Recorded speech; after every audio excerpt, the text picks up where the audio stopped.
Hi, it's Sandy at Play for Ministry again, and today I want to give you 5 tips to make your practice more effective. And I think tips 4 and 5 are the best ones, so stick with me through this, okay? And we're going to pause the video for just a second. Hey, if you find these videos helpful, would you maybe just buy me a cup of coffee? There are some links in the description down below for Venmo, PayPal, and that would be so much appreciated. Thanks. Bye-bye. The first tip is simple enough. It's just to sit at the right height at the piano. When you're playing the piano, your elbow should be pretty much level with the piano. You don't want to be playing up here like this. That's going to be really bad on your wrists. You want to be high enough on the bench that your elbow is pretty level with the piano. It's better to have your elbow above the keyboard than below. So if you're working with a child, or if you're a shorter person and you find that you're sitting too low, you may need to get something to put on that seat to raise it up. You can get seats that raise, you can get benches that raise, you can get a stool that raises. Second thing is also deals with posture, and it's to play with your fingers curved.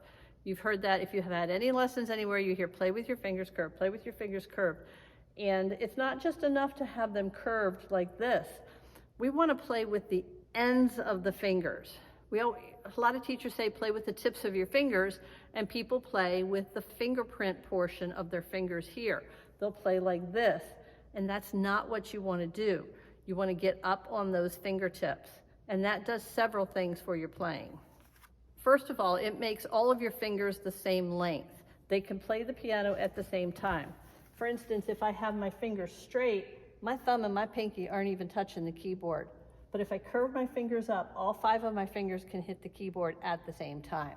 And that's really important.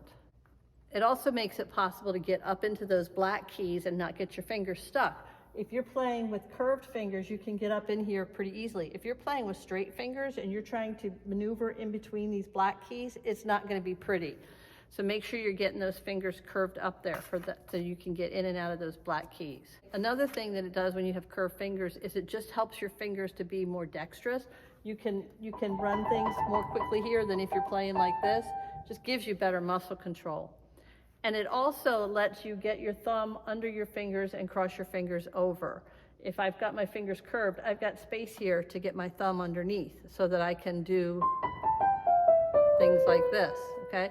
So it's really important to have those fingers curved and be playing on the ends of your fingers, not the fingerprint portion, but on the ends of the fingers on the keys. Now the next thing, it's going to sound a little counterintuitive, but it's really important. And that's to practice slowly.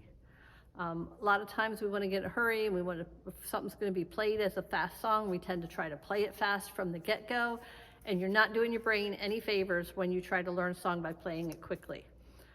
Slow practice results in quick learning. You give your brain that split second more to learn which muscles to move and when to move them, and your brain will learn the finger pattern much more quickly if you play it slowly. You want to give your brain that little extra time to get to the next note without the pressure on it. There's a lot going on when we play the piano in our brains and our muscles and our nerves and all that stuff. There's just a lot of messages going back and forth between your brain and your fingertips. And you've got to give your brain a little bit of time to get that figured out and to get the right combination going. And once your brain has learned the muscle pattern, it will speed it up all by itself. Like, think to a child learning how to walk. They are slow, they're all over the place. Sometimes they get it right, sometimes they don't. But once their brain figures it out, they take off running, and speed is not a problem once the brain has learned the muscle pattern. So when you're trying to learn something new, play it slowly. You can even play it extremely slowly. Even once you've learned something, to play it slowly is a good thing for your brain. So number 3, slow practice equals fast learning.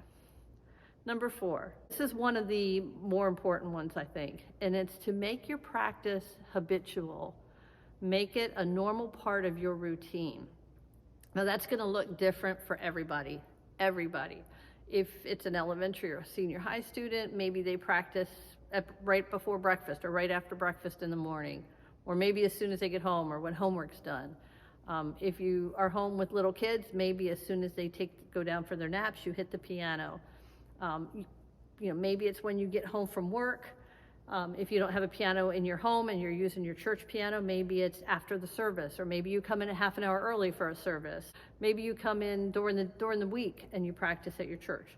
Whatever it is, it needs to become routine and a habit, just like brushing your teeth. Hopefully, you don't even think about brushing your teeth. It's part of your routine, and if you don't do it, it seems strange, it seems odd.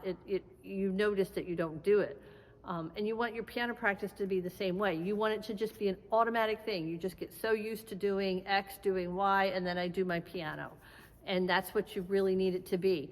If it's not that way, you're going to find that days and days go by in between practice sessions. I think it's easier for kids to make it a routine because they've got some parental structure around them, making sure they practice. But as adults, we find it sometimes a little harder to structure ourselves. So you want to find a time that works, and you want to make it work for you and make it routine. Now, along with that, God has designed our brains in a way that when we start something, our brain is paying a little bit more attention to it and it learns a little bit better. And they've done studies on students who have put in like a 2-hour practice session, and they've taken other students and had them do multiple small sessions, maybe 8 15-minute sessions. And initially, it seemed like the one doing the 2-hour session was learning a lot more because they got a lot accomplished in that 2 hours, and they were able to polish up a lot of things. But they found out that the next day, the student who put the 2-hour session in had lost more overnight than the students who put in the multiple small sessions. They were able to retain what they had practiced overnight much more than the student who did, like a cramming session and did 2 hours at one time. So while it seems like you're making better progress with a really long session, the more you can break it up and the more you can make your brain come back to something, the better it will be. Now, maybe you can't break up your practice sessions, but maybe within that practice session, you can flip between songs. You can flip between techniques. You can do And Can It Be and put the runs in it, or the octaves or whatever, and then go play Victory in Jesus, and then come back to And Can It Be. Like, the more times you change up what your brain's working on, the better the brain is going to learn those things. So I hope those 5 tips have helped. You've got to have the correct height. You've got to have some nice curved fingers so you get dexterity in there. You want to practice slowly. You want to practice habitually. And you want to break it up into small sections, or break your practice session into small sections. And I hope they're helpful. If you've got some tips, please put them down in the comment section. I would love to share those with everyone as well. And as always, a like, a share, a comment goes a long way for the YouTube algorithm. So go ahead and help us out with that. And again, this is Sandy at Play for Ministry, and I'll be talking to you later. Bye-bye. God has designed our brains in a way that God has designed our brains some techniques for you that will really help to make your practice. I'll talk to you about some techniques that will really make your practice. This is Sandy at Play.